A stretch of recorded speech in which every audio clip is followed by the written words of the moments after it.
দেশে বিরল। তিনি ছিলেন বাংলাদেশের প্রথম এবং মুসলিম বিশ্বে দ্বিতীয় নারী প্রধানমন্ত্রী। গণতন্ত্রকে ভালোবেসে তিনি গণতন্ত্র পুনঃপ্রতিষ্ঠার জন্য লড়াই করেছেন এবং দায়িত্বকে গণতন্ত্রকে কার্যকর করার উদ্যোগ নিয়েছেন বলেই দেশ বিদেশের গণতন্ত্রকামী মানুষ তাকে গণতন্ত্রের মাতা বলে সম্মানিত করেছে।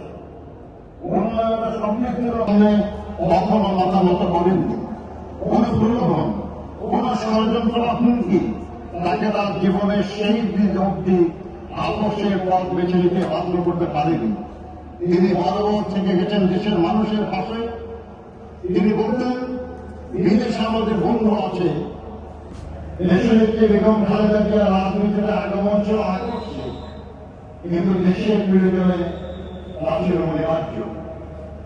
1988 সালের 30শে মে কতিপয় বিপদগামী সেনা কর্মকর্তার হাতে রাষ্ট্রপতি জিয়া রহমান বীরউত্তম শাহাদাত বরণ করার পর দলের দলীয় সরকারের ভিতরেই ষড়যন্ত্রকারীরা তৎপর হয়ে ওঠে। সাংগঠনিকভাবে বিএনপি এবং সরকার আরএফএল গিজার মানে চটজলদি পানি গরম, বিদ্যুৎ বিল 20% কম। আরএফএল গিজার, উষ্ণ পানির পরশ।